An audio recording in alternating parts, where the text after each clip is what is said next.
உக்ரைனோட தலைநகரமாக இருக்கக்கூடிய கீவின் மீது ரஷ்யா இதுவரைக்கும் இல்லாத அளவுக்கு ரொம்ப மோசமான ஒரு ஏரியல் ஸ்ட்ரைக்குன்றதை நடத்தி முடிச்சிருக்காங்க. இது எவ்வளோ பெரிய ஒரு ஸ்ட்ரைக்காக மாறி இருக்குன்னு பார்த்தோன்னா 700க்கும் அதிகமான ப்ரொஜெக்டைல்ஸ், அதாவது ஸ்டார்டிங்கில் வந்திருக்கக்கூடிய டேட்டாஸ்லாம் பார்க்குறப்போ ஒரு 300லேருந்து 400 ப்ரொஜெக்டைல்ஸ் வரைக்கும் ஃபயர் பண்ணப்பட்டிருக்கலாம். ட்ரோன்கள், மிசைல்ஸ் எல்லாத்தையுமே சேர்த்துன்ற மாதிரி சொல்லியிருந்தாங்க. ஆனால் இப்போ கடைசியாக வெரிஃபை பண்ணப்பட்ட தகவல்களை எடுத்து பார்க்குறப்போ 700 ப்ரொஜெக்டைல்ஸ் வரைக்கும் உக்ரைன் மீது ரஷ்யா ஃபயர் பண்ணியிருக்காங்க. இதில் தலைநகரத்தை நோக்கி மட்டுமே 500க்கும் அதிகமான ப்ரொஜெக்டைல்ஸ், ட்ரோன்கள், டீகாய் ட்ரோன்கள், மிசைல்கள், டீகாயில் மிசைல்கள்னு சொல்லிட்டு இவ்வளவு அதிகமான ஏவுகணைகள் வீசப்பட்டிருக்கு. இந்த நம்பர்ஸை மட்டும் எடுத்து பார்க்குறப்போ, மிசைல்ஸை மட்டும் தனியாக பிரித்து பார்க்குறப்போ 100க்கும் அதிகமான மிசைல்ஸ் ஃபயர் பண்ணப்பட்டதா ரிப்போர்ட்ஸ் ஆனது வந்திருக்கு. இது ரொம்ப பெரிய ஒரு டிவாஸ்டேட்டிங் டேமேஜை கீவுக்கு கொடுத்துருக்கு. குறிப்பாக சொல்லணும்னா இந்த ஃப்ளெமிங்கோ மிசைல்ஸை உருவாக்கக்கூடிய அந்த ஃபயர் பாயிண்ட் நிறுவனத்தோட மிக முக்கியமான ஒரு ஆயுத தயாரிப்பு தொழிற்சாலை, அது உக்ரைனோட தலைநகரமாக இருக்கக்கூடிய கீவில் இருந்துட்டு இருக்கு. அது கம்ப்ளீட்டாக டெஸ்ட்ராய் பண்ணப்பட்டதா சில தகவல்களானது வந்துட்டு இருக்கு. ஸோ இதை பற்றின அத்தனை தகவல் இந்த ஒரு பதிவில் பார்த்துடலாம். இந்த மாதிரி ஒரு ஸ்ட்ரைக் கீவின் மீது நடக்கும்ன்றதை யாரும் எதிர்பார்க்கல, ஆனால் ரஷ்யா அதை பண்ணியிருக்காங்க. ஸோ வாங்க வீடியோக்குள்ள போயிடலாம். நான் உங்கள் ஆர்கே தாம்பிக்ஷாகும், டிபி ட்ரெண்டிங்ஸ்.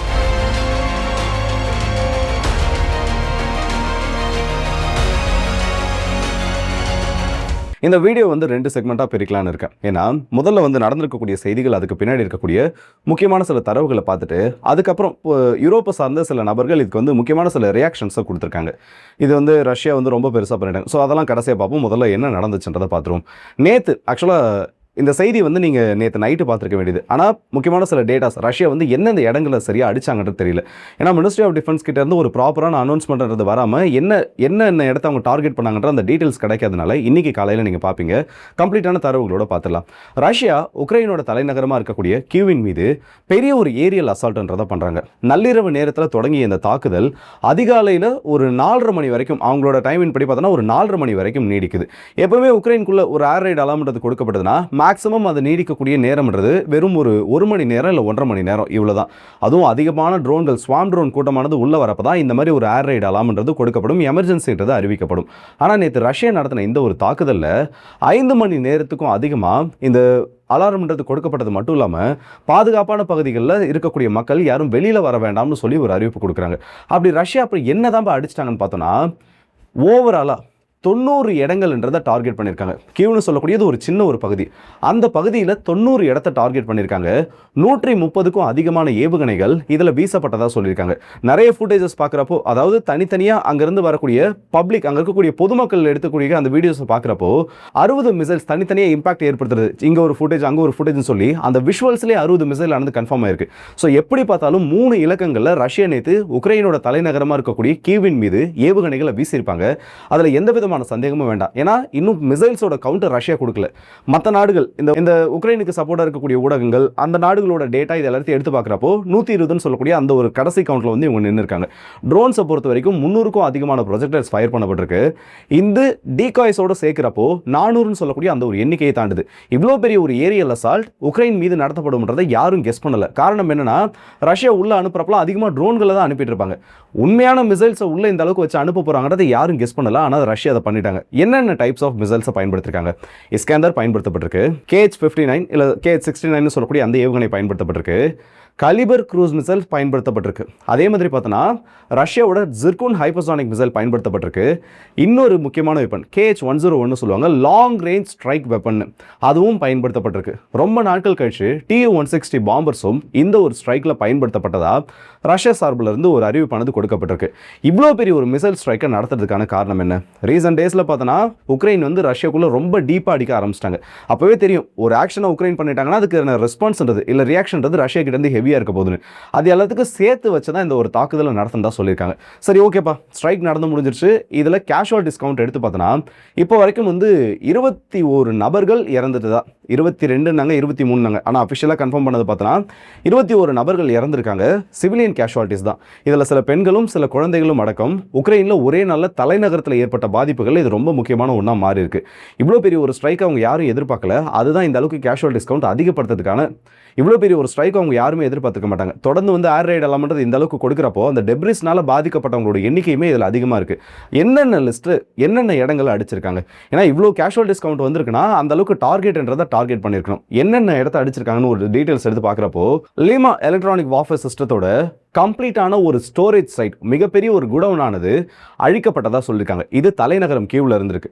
இதற்கு அடுத்தபடியாக பார்த்தோன்னா கீவை சுற்றி இருக்கக்கூடிய பகுதிகளில் உக்ரைனோட டிஃபென்ஸ் இண்டஸ்ட்ரீஸ்க்கு, இந்த கீவை சுற்றி இருக்கக்கூடிய அந்த டிஃபென்ஸ் இண்டஸ்ட்ரீஸ்க்கு எரிபொருள் கொடுக்கக்கூடிய அந்த எரிபொருள் நிலையங்களின் மீதும் எரிபொருட்களை சேகரித்து வைத்திருக்கக்கூடிய அந்த ஒரு நிலையங்களின் மீதும் மொத்தமாக இதோட எண்ணிக்கை வந்து 35 சொல்லியிருக்காங்க.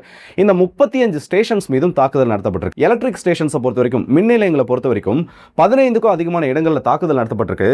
Missile assembly and components plant, உக்ரைனோட ஆர்மர்டு வெஹிக்கிள்ஸ் தயாரிக்கக்கூடிய மற்றும் ட்ரோன்களோட அந்த உதிரிபாகங்களை தயாரிக்கக்கூடிய ஒரு முக்கியமான தொழிற்சாலையும் இதே தலைநகரத்தில் வச்சு அழிக்கப்பட்டிருக்கு. இதற்கு அடுத்தபடியாக ஃபயர் பாயிண்ட் நிறுவனத்துக்கு சொந்தமான ரொம்ப முக்கியமான ஒரு ட்ரோன் அசம்பிளி யூனிட் ஆனதும் இதே தலைநகரத்தில் வச்சு அழிக்கப்பட்டிருக்கு. இப்போ நான் சொன்னதெல்லாம் வந்து ரஷ்யாவோட மினிஸ்ட்ரி ஆஃப் டிஃபென்ஸ் அதிகாரப்பூர்வமாக அறிவிச்சிருக்க ஒன்று. ஆனால் இதை விட பெரிய ஒரு டார்கெட் அவங்க டெஸ்ட்ராய் பண்ணியிருக்காங்க. ஃபயர் பாயிண்ட் நிறுவனத்தோட ஃப்ளெமிங்கோ மிசைல்ஸை உருவாக்கக்கூடிய ஒரு அண்டர் கிரவுண்ட் ஸ்ட்ரக்சர், மிகப்பெரிய ஒரு கட்டிடம், அதோட அண்டர் கிரவுண்டில் இந்த மிசைல்ஸை உருவாக்குறதுக்கான அந்த ஒரு தொழிற்சாலை இருந்ததாகவும் அதை நாங்கள் அழிச்சிட்டோம்னு சொல்லியும் ஒரு வீடியோ வெளியிட்டிருக்காங்க. ஸோ இத்தனை லிஸ்ட் ஆஃப் டார்கெட்ஸ்ன்றதை ரஷ்யா உக்ரைனுக்குள்ளே அடிச்சிருக்காங்க, அதுவும் தலைநகரத்துக்குள்ளே. இதில் ரஷ்யா மேலே வைக்கப்படக்கூடிய மிகப்பெரிய ஒரு குற்றச்சாட்டு என்னன்னா சிவிலியன் கேஷுவாலிட்டிஸ் அதிகமாகிடுச்சு. ஏன்னா ஒரு 3 இடத்துல வந்து அடுக்குமாடி குடியிருப்பு கட்டிடங்கள் மிகப்பெரிய சேதம் அடைஞ்சிருக்கு. அதில் வந்து நிறைய பாதிப்புகள் ஏற்பட்டிருக்கு. இது உக்ரைனோட ரொம்ப பெரிய ஒரு குற்றச்சாட்டு. இதுக்கு ரஷ்யா என்ன பதில் சொல்கிறாங்கன்னா, நான் இப்போ ஒரு வீடியோ ப்ளே பண்ணுறேன், இல்லை முன்னாடி காமிக்கிறேன், அதை நீங்கள் பாருங்கள். இதை பார்க்குறப்போ உங்களுக்கு என்ன தோணுது? ஏதோ ஒரு மிகப்பெரிய ஒரு சைட்டை அடிச்சிருக்காங்க. அந்த சைட்டை அடித்ததுனால கீழே இருக்கக்கூடிய ஏதோ ஒரு பொருள் எரிய ஆரம்பிக்குது. அதனால் இவ்வளோ பெரிய ஒரு பாதிப்பு. இதை வந்து நம்ம எதோட கம்பேர் பண்ணி பார்க்கலான்னு பார்த்தோன்னா, தெஹ்ரான் ரெஃபைனரி ஈரான் யுத்தத்தில் இஸ்ரேல் அடித்தப்போ இதே மாதிரி ஒரு விஷயம் அந்த இடத்துல கிரியேட் ஆச்சு. ஆனால் அவ்வளோ பெரிய ஒரு ரெஃபைனரி இந்த இடத்துல கீவில் கிடையாது. ரஷ்யா அடித்த கேஸ் ஸ்டேஷன்ஸ் இது எல்லாமே வந்து தனித்தனி வீடியோஸாக இந்த இடத்துல பதிவாயிருக்கு. ஆனால் அது எதுலையுமே இந்த அளவுக்கு மிகப்பெரிய ஒரு எக்ஸ்ப்ளோஷனோ இல்லை இந்த அளவுக்கு ரொம்ப பெரிய ஒரு தீ ஏற்படக்கூடிய அளவுக்கு அந்த தாக்குதலோட அந்த ஒரு இம்பாக்ட் ஆனது இல்லை. அப்போ இந்த அளவுக்கு பெரிய ஒரு எக்ஸ்ப்ளோஷன் இருக்குன்னா அப்போ கீழே அந்த அளவுக்கு சரக்கு ஏதோ இருந்திருக்கணும். என்னடா தேடி பார்க்குறப்போ உக்ரைனோட அந்த ஃப்ளெமிங்கோ மிசைல்ஸ் உருவாக்கக்கூடிய யூனிட்ல தான் இந்த அளவுக்கு பெரிய பாதிப்பு ஏற்பட்டிருக்கு. அதுவும் இந்த யூனிட்டை எங்கே தெரியுமா வச்சிருக்காங்க?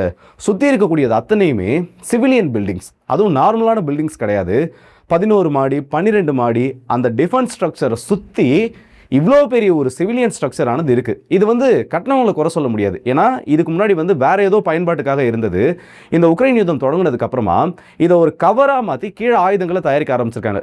ஒரு நாடு யுத்தத்தில் இருக்கப்போ இதெல்லாம் சரிதானே, அப்புறம் எப்படி இதை நம்மளால் தவறுன்னு சொல்ல முடியும்னு பார்த்தோன்னா அது அந்த நாட்டோட பார்வையில் சரியாக இருக்கும். ஆனால் சிவிலியன்ஸை ஷீல்டாக யூஸ் பண்ணுற மாதிரி தான் வரும். பாதிக்கப்பட்ட அந்த 5 கட்டிடங்களில் 2 கட்டிடங்கள் இப்போ ரஷ்யா அடிச்சதா சொல்கிறாங்கல்ல, ஃப்ளெமிங்கோ மிசைல்ஸ் உருவாக்கக்கூடிய அந்த ஒரு தொழிற்சாலை, அந்த இடத்துக்கு, அதாவது அந்த ஒரு பிளாஸ்ட் ரேடியஸ்குள்ளே இருந்த கட்டிடங்கள் தான்.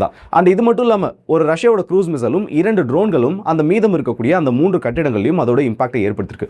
ஸோ பொதுமக்கள் வசிக்கக்கூடிய அந்த ஒரு ஏரியாவில் சிவிலியன் ஜோனில் உக்ரைன் ஆயுதங்களை தயாரிச்சிட்டு இருக்காங்கன்றதும் இதன் மூலயமா தெரிய வருது. என்னடா இது பெரிய தப்பா? ரஷ்யா கிட்ட இருந்து அவங்களை பாதுகாக்கிறதுக்காக ஆயுதங்கள் உருவாக்கிட்டு இருக்காங்க. அப்புறம் இதை நம்மளால் எப்படி தப்பு சொல்ல முடியும்னா, ஒரு யுத்தமானது தொடங்குறப்போ ஒரு மிலிட்ரி ஃபெசிலிட்டி இருக்குது, அதுவும் ஒரு முக்கியமான மிலிட்ரி ஃபெசிலிட்டி இருக்குன்னா அதை அழிக்கிறதுக்கு ட்ரை பண்ணுவாங்க. இவ்வளோ நாள் வந்து ரஷ்யா இந்த எந்த இடத்தையுமே ஸ்ட்ரைக் பண்ணலை. இப்போ ஸ்ட்ரைக் பண்ணக்கூடிய ரஷ்யா இதுக்கு முன்னாடி நினச்சிருந்தாலும் இதை பண்ணியிருக்கலாம். ஆனால் ஒரு குறிப்பிட்ட ஒரு ரெட்லைன் இருக்குது. அதையெல்லாம் தாண்டி உக்ரைன் வேலை செய்கிறப்போ ரஷ்யா இந்த மாதிரி டார்கெட்ஸை இதுக்கப்புறமும் விட்டு வைக்க மாட்டாங்க. ஏன்னா ரஷ்யாவோட அதிபர் அவர்களே சொல்லிட்டாரு, உக்ரைன் வந்து எதற்காக இதெல்லாம் பண்ணிட்டு இருக்காங்களோ அதற்கான பலன்ன்றதை ஆல்ரெடி அடைய ஆரம்பிப்பாங்கன்னு. இப்போ அதோட தொடர்ச்சியாக இந்த தாக்குதல் நடத்தப்பட்டிருக்கு. அண்ட் இதை தொடர்ந்து ஐரோப்பிய ஒன்றியம் மிகப்பெரிய அளவுக்கு கொந்தளிச்சிட்டாங்க. எப்படி இந்த மாதிரி ஒரு அட்டாக்கை நடத்தலாம்? உக்ரைன் வந்து அவங்கள ப்ரொடெக்ட் பண்ணுறதுக்கு நாங்கள் என்னெல்லாம் பண்ண முடியுமோ எல்லாத்தையும் பண்ண போகிறோம். எப்படி பண்ணுவீங்க? ரஷ்யா மேலே சாங்ஷன்ஸ் போட போகிறோம். எப்படியாச்சும் சாங்ஷன்ஸை போட்டு ரஷ்யா வந்து இதுக்கப்புறம் உக்ரைனை தொடவே கூடாது, அந்த மாதிரி ஒரு பெரிய ப்ரெஷரை போட போகிறோம். சரி, எவ்வளோ நாளாக சாங்ஷன் போட்டுட்ருக்கீங்க? நாங்கன்னா ஒரு 4 வருஷமாக போட்டுட்ருப்போம். ரஷ்யா நிறுத்திட்டாங்களா? இல்லை. அப்போ வேறு என்ன பண்ண போகிறீங்க? இன்னும் அதிகமாக ஆயுதங்களை உக்ரைனுக்கு கொடுக்க போகிறோம். சரி, எவ்வளோ நாளாக ஆயுதங்கள் கொடுத்துருக்கீங்க? அதே ஒரு 4-5 வருஷமாக கொடுத்துட்ருக்கோம். ரஷ்யா நிறுத்திட்டாங்களா? இல்லை. அப்போ இந்த யுத்தத்தை நிறுத்துறதுக்கு தேவையான எதையுமே பண்ணாமல் இன்னும் எரியிற நெருப்பில் எண்ணெயை ஊற்றுற வேலையை தான் இந்த ஐரோப்பிய ஒன்றியம் பார்த்துட்டு இருக்கு. அதுலேயும் இந்த போரிஸ் ஜான்சன் அவர்கள் எவ்வளோ ப்ரோ உக்ரைனாக இருப்பார், சில வார்த்தைகளை மென்ஷன் பண்ணியிருக்காரு. இந்த மாதிரி வந்து உக்ரைனோட தலைநகரத்தை வந்து ரஷ்யா அடித்து மிகப்பெரிய ஒரு தீவிரவாத தாக்குதல் பண்ணிட்டாங்க. 21 அந்த நபர்கள் இறந்தது வந்து மிகப்பெரிய அளவு கஷ்டமான ஒரு செய்தியாக மாறிடுச்சுன்னு. வர வர யார் எதை சொல்கிறதுன்னு ஒரு இங்கீதமே இல்லாமல் போயிட்டுருக்கு. இந்த இந்த வார்த்தையை சொன்னார்ல இவர், அமெரிக்கா ஈராக் யுத்தத்தை தொடங்குச்சு. அந்த ஈராக் யுத்தத்தில் அமெரிக்காவோடு சேர்ந்து பிரிட்டன் பண்ண அந்த போர் குற்றத்தில் இறந்த பொதுமக்களோட எண்ணிக்கை மட்டும் எவ்வளோ தெரியுமா? கிட்டத்தட்ட 2 லட்சம். சரி, அமெரிக்கா கூட விட்டுருங்க, நம்ம அமெரிக்காவே இதில் இழுக்கவே வேணாம், இந்த சீனுக்குள்ளே அமெரிக்காவே வேணாம். காலனி ஆதிக்கத்துக்குள்ளே போகிறேன்னு சொல்லி இந்தியா போன்ற நாடுகளுக்குள்ளே நுழைஞ்சு எவ்வளோ மோசமான, கேவலமான, கீழ்த்தரமான கொடுமைகளெல்லாம் பண்ணியிருக்காங்க தெரியுமா? ஒரு நாளைக்கு 10 வீடியோ போட்டால் கூட 10 வருஷத்துக்கு பேசலாம். அந்த அளவுக்கு அட்டகாசம், அந்த அளவுக்கு அராஜகத்தை பண்ண ஒரு நாடு. அந்த நாட்டோட முன்னாள் பிரைம் மினிஸ்டர் அவர்கள் இப்படிப்பட்ட ஒரு வார்த்தையை சொல்றாரு. அதான் சொல்றேனே, வர வர யார் எதை பேசுறாங்கன்னு எதையுமே சொல்லக்கூடிய ஒரு நிலைமையில யாரும் கிடையாது. சரி, ரஷ்யா நடத்தினது தப்பு தான், நான் ரஷ்யா நடத்தினது ஜஸ்டிஃபை பண்ணல. உக்ரைன் அடிக்கிறதும் தப்பு தான், ரஷ்யா அடிக்கிறதும் தப்பு தான். இதே உக்ரைன் ரஷ்யாவோட ஒரு சிவிலியன் பஸ்ஸை அடிச்சாங்க, அதில் 18 நபர்கள் காயமடைஞ்சாங்க. அந்த 18 நபர்களில் 9 நபர்கள் 18 வயசுக்கும் கீழே இருக்கக்கூடிய குழந்தைகள். இதை பற்றி யாருன்னா கண்டம் பண்ணாங்களான்னு பார்த்தோன்னா பண்ண மாட்டாங்க. சரி, ரஷ்யா உக்ரைனை விடுவோம். லெபனனுக்குள்ளே இஸ்ரேல் பண்ணுறது. ரீசெண்டாக ஒரு வீடியோ ரொம்ப வைரல் ஆச்சு. நிறைய நபர்கள் வந்து அது ஏஐ கிரியேட்டட் ஃபுட்டேஜ்னு நினச்சிட்டிங்க. தெர்மோபேரிக் குண்டுகள். குழந்தைங்க யாருன்னா பார்த்துருக்கீங்கன்னா ஒரு 20 செகண்ட் இந்த வீடியோ பார்க்காதீங்க. இல்லை குழந்தைங்களை வச்சுட்டு யாரா இந்த வீடியோ பார்த்துருக்கீங்கன்னா ஒரு 20 செகண்ட் ஸ்கிப் பண்ணிவிட்டு அப்புறமா பாருங்கள். நீங்கள் தனியாக கூட இருக்கப்போ பார்த்துங்க. இந்த தெர்மோபேரிக் குண்டுகள்னால் என்னென்னு பார்த்தோன்னா, ஒரு குண்டை நம்ம ஒரு இடத்துல வீசுகிறோம், நார்மலாக வெடிக்கும், அதோட பிளாஸ்ட் ரேடியஸ்னு ஒன்று உருவாகும். ஆனால் நார்மலான குண்டுகள் அப்படி செயல்படும். இந்த தெர்மோபேரிக் குண்டுகளானது கீழே வெடிச்சதுக்கு அப்புறமா அதுலேருந்து ஃபியூவலை ஸ்ப்ரெட் பண்ணும். இல்லை சின்ன சின்ன மெட்டீரியல்ஸ், ஃப்ளேமபிள் மெட்டீரியல்ஸ்ன்றத சில மீட்டர்கள், ஒரு 10 மீட்டர், ஒரு 15 மீட்டர், அந்த குண்டோட வீரியத்தை பொறுத்து அதிகபட்சமாக ஒரு 20 மீட்டர் வரைக்கும் ஸ்ப்ரெட் பண்ணுதுன்னு வைங்க. அப்படி ஸ்ப்ரெட் பண்ண உடனே செகண்ட் எக்ஸ்ப்ளோஷன் ஏற்படும். இது எப்படின்னா, ஒரு வெடிப்பு ஏற்பட்டு அந்த வெடிப்போட பிளாஸ்ட் ரேடியஸ் வரைக்கும் ஃபியூவலை தெளிச்சு விட்டுட்டு இரண்டாவது பிளாஸ்டில் அதை மொத்தமாக கொளுத்துறது. இது தெர்மோபேரிக் குண்டுகள். இது எந்த அளவுக்கு மோசமானதுன்னா, ஒரு குண்டு விழுந்து அதோட இம்பாக்டில் கூட சில நபர்கள் தப்பிச்சிடலாம். ஆனால் இந்த தெர்மோபேரிக் குண்டுகள் வீசப்படுறப்போ ஒரு கட்டிடத்தையே, ஹெவிலி ப்ரொடெக்டட் ஒரு கட்டிடத்தையே தூசுகளாக அதை அப்படியே சுக்குநூறாக உடைக்கக்கூடிய வலிமை இந்த குண்டுகளுக்கு இருக்குது. இந்த பிளாஸ்ட் ரேடியஸ்குள்ளே யாராச்சும் மாட்டினா, சாதாரணமான ஒரு மனுஷன் மாட்டினானா அவனால் பிழைக்கவே முடியாது. அந்த அளவுக்கு பவர்ஃபுல்லானது. இதை இஸ்ரேல் லெபனானில் யூஸ் பண்ணுது. அந்த ஃபுட்டேஜ் வைரல் ஆகுது. ஒரே ஒரு நாடு, இந்த ஐரோப்பிய ஒன்றியத்தில் இருக்கக்கூடிய ஒரே ஒரு நாடு. இப்போ இந்த கேள்வி வந்து கேட்டாங்கல்ல, இவங்களாம் யாருன்னா அந்த கேள்வி கேட்பாங்களான்னு பார்த்தோன்னா கிடையவே கிடையாது. இப்போ நான் கீவோட இமேஜ் என்னால் ஒரு இந்த அட்டாக் நடந்ததுன்னா அது ஒரு இமேஜாக என்னால் எடுத்து டிஸ்பிளே பண்ண முடியும். லெபனனில் அவ்வளோ பெரிய பிரச்சனை நடக்குது. லெபனனில் நடந்ததில் இன்னும் 102% கூட ரஷ்யா கீவில் பண்ணலை. காசாவில் நடந்ததில் 0.1% கூட ரஷ்யா இன்னும் உக்ரைனில் பண்ணலை. ரஷ்யா பண்ணுறது கேள்வி கேளுங்க, தப்பு கிடையாது. ஆனால் ஏன் அதை பற்றியெல்லாம் பேசலை? அப்போது உங்களுக்கு வந்து நீங்கள் செலக்டிவாக ஏதாச்சும் ஒன்று பேசுகிறீங்க, இல்லை ஏதாச்சும் ஒன்று எடுத்துட்டிங்கன்னா அதில் அப்போஸில் யார் இருக்காங்க? ரஷ்யா இருக்காங்களா? அப்போ அவன் என்ன பண்ணாலும் தப்பு. ரஷ்யா இதே மாதிரி பேசிட்டு இருக்க வேண்டியது. ஆனால் யாரை கேள்வி கேட்கணுமோ அந்த இடத்துல கேள்வி கேட்க வேண்டிய, எதையுமே கேள்வி கேட்காம விட்டுறது. ஆக்சுவலாக எனக்கு வந்து இன்னும் வந்து இந்த ஆதங்கமானது அடங்கலை. அந்த தெர்மோபேரிக் குண்டுகள் வீசப்பட்டப்போ திறக்காத வாய்கள் எல்லாம் ரஷ்யா இந்த உக்ரைனோட தலைநகரத்தின் மீது தாக்குதல் நடந்தப்போ இந்த அளவுக்கு பொங்குறாங்க. ஐயாவோட ப்ரொஃபைலில் என்னன்னு தெரியல, ஏதோ 2 கலரில் இங்க் அடிச்சு வச்சிருக்காரு. சரி, ஓகே. இன்னும் சில அக்கௌண்ட்ஸ் எல்லாம் எடுத்து பார்த்தோன்னா மாஸ்கோ ரெஃபைனரி மீது நடத்தப்பட்ட தாக்குதலை கொண்டாடினாங்க, அப்படியே மீம்ஸ் எல்லாம் போட்டு. பார்த்தீங்களா, மாஸ்கோ அப்படி இருக்கு இப்படி இருக்குன்னு. அதே இப்போ திரும்ப நடத்துறப்போ இது டெரரிஸ்ட் அட்டாக்னு சொல்றாங்க. 2 சைடு பண்ணுறதுமே தப்பு தான். உக்ரைன் வந்து ரஷ்யாவோட அந்த ஸ்டூடெண்ட்ஸ் ஹாஸ்டல் அடிச்சதா இருக்கட்டும், ரஷ்யா இப்போ அடிக்கதா இருக்கட்டும், இது எல்லாமே தப்பு தான்.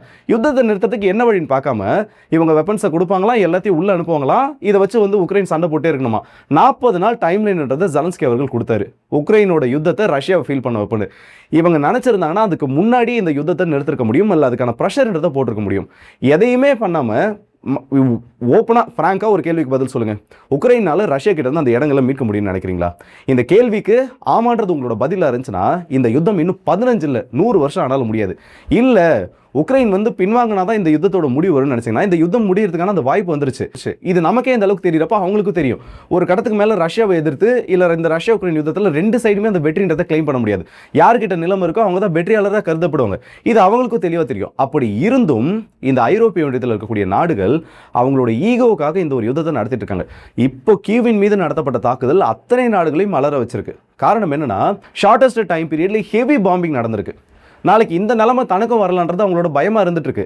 ஏன்னா ரஷ்யா கிட்ட மிசைல் பவர் இல்லை, நீங்கள் அவங்க சோவியத் வெப்பன்ஸை பயன்படுத்திட்டு இருக்காங்க, அப்புறம் ஏன் பயப்படுறீங்க? இந்த கேள்வி கேட்டால் யார்கிட்டையும் பதில் இருக்க மாட்டேங்குது. ஸோ ரஷ்யா கிட்ட அந்த எபிலிட்டி இன்னமும் இருக்கு. ஆனால் இதுலேயும் கவனிக்க வேண்டிய ஒரு விஷயம் என்னன்னா, ரஷ்யா எந்த ஒரு ஏர்பேஸையும் அடிக்கல. கியூவை சுற்றி இருக்கக்கூடிய பகுதி, அந்த ஹாஸ்டல் ஏர்போர்ட்லாம் வந்து இன்னும் ஆக்டிவாக தான் இருந்துட்டு இருக்கு. இவங்களோட ஸ்ட்ராட்டஜி என்ன, பிளானிங் என்ன? திடீர்னு பார்த்தோன்னா கியூவை போட்டு மாணவரே அடிக்கிறாங்க. அதுக்கப்புறம் பார்த்தோன்னா எந்த விதமான முன்னேற்றமும் இருக்க மாட்டேங்குது. இதுக்கு நடுவில் இன்னும் இந்த வெஸ்டர்ன் மீடியாஸ் அடி வாங்கினது உக்ரைன், ரஷ்யா போட்டு கியூவஸ் அந்த அடி அடிச்சிட்டாங்க. ஆனால் உக்ரைனோட ஸ்ட்ரைக்ஸ் வந்து ரஷ்யாவோட புதின் அவர்களை இன்னும் யோசிக்க வச்சிருக்கு. எதுக்காக யோசிக்க வச்சிருக்குன்னா, நம்ம வேணால் இந்த யுத்தத்தை முடிச்சுக்கலாம் சொல்லி ஒரு பேச்சுவார்த்தை தொடங்குறதுக்காகவா? என்ன ஒரு உலகத்தில் இருக்காங்க? இல்லை நம்ம தான் தப்பாக புரிஞ்சுக்கிறோமா? எனக்கு ஒன்றும் புரியல. ஒருவேளை உங்களுக்கு எதனா புரிஞ்சுதுன்னா தாராளமாக அதை கமெண்ட்ஸில் சொல்லுங்கள். திரும்பவும் சொல்கிறேன், ரஷ்யா பண்ணுறது தப்பு, உக்ரைன் பண்ணுறதும் தப்பு தான். இந்த 2 தரப்புக்கும் யுத்தத்தை முடிக்கிறதுக்கான வாய்ப்பை தேட வேண்டிய உலக நாடுகள் இந்த யுத்தத்தை வச்சு அவங்க நல்லா குளிர் காஞ்சிட்டு இருக்காங்க. அதுலேயும் இந்த யூகே போன்ற நாடுகள் எல்லாம் மனித உரிமை மீறல்களை பற்றி பேசுறதும் தீவிரவாத தாக்குதலை பற்றி பேசுறதும் இந்த ராபர் சர்ச்னு ஒரு மீம் ஒன்று இருக்கும். அதை தான் எனக்கு ஞாபகப்படுத்துது. உங்களுக்கு என்ன ஞாபகப்படுத்துன்றதை மறக்காம கமெண்ட்ஸில் சொல்லுங்கள். அண்ட் அது மட்டும் இல்லாமல் நம்மளோட புது சேனலில் தமிழக அரசியல் பற்றி பேசக்கூடிய சேனலில் இப்போ புதுசாக நேற்று ஒரு காணொலியானது பதிவு பண்ணியிருக்கோம். சமீபத்தில் ஆந்திராவை சார்ந்த ஒரு பட தயாரிப்பு நிறுவனம் தமிழ் கடவுள் முருகனை, அதாவது வடக்கு பகுதி மக்களுக்கு சொந்தமானவன்னு சொல்லக்கூடிய வகையில் ஒரு படத்தை உருவாக்க போகிறதா ஒரு தகவல் பரவி அது மிகப்பெரிய ஒரு டிபேட்டாகவே மாறிடுச்சு. ஸோ அது சம்மந்தப்பட்ட காணொலின்றதை பதிவு பண்ணியிருக்கோம். நம்ம குடும்பத்தில் ஒருத்தராக இருக்கக்கூடிய, நம்ம வீட்டில் நம்ம குடும்பத்தில் ஒருத்தராக பார்க்கக்கூடிய நம்மளோட சொந்த கடவுளான தமிழ் கடவுள் முருகப்பெருமானை எப்படி அவங்க மாற்ற முயற்சிகள் பண்ணியிருக்காங்க, அதுக்கு பின்னாடி இருக்கக்கூடிய உண்மைகள் என்னன்றதை கொஞ்சம் தெளிவாக பேசியிருக்கோம். ஸோ அந்த காணொலி எல்லாம் பாருங்கள். அதோட லிங்க்கை நான் கீழே கமெண்ட் செக்ஷனில் கொடுக்குறேன். நம்ம குடும்பத்தில் இருக்கக்கூடிய ஒருத்தரை பிரிக்கிறதுக்கான முயற்சிகள் எப்படியெல்லாம் நடக்குதுன்றதையும் தெரிஞ்சுக்கோங்க. ஸோ மறக்காமல் சேனலை சப்ஸ்கிரைப் பண்ணிவிட்டு அந்த வீடியோ பாருங்கள். அண்ட் உங்களோட ஃப்ரெண்ட்ஸ் சர்க்கிளுக்கும் உங்களோட ஃபேமிலிக்கும் இப்படி எல்லாம் நடந்துட்டு இருக்கின்றது காமிக்கிறதுக்காக அந்த வீடியோவை ஷேர் பண்ணிவிடுங்க. அண்ட் அடுத்த வீடியோ சந்திப்போம். அது இந்த விடுபெறுது உங்கள் ஆர்கே.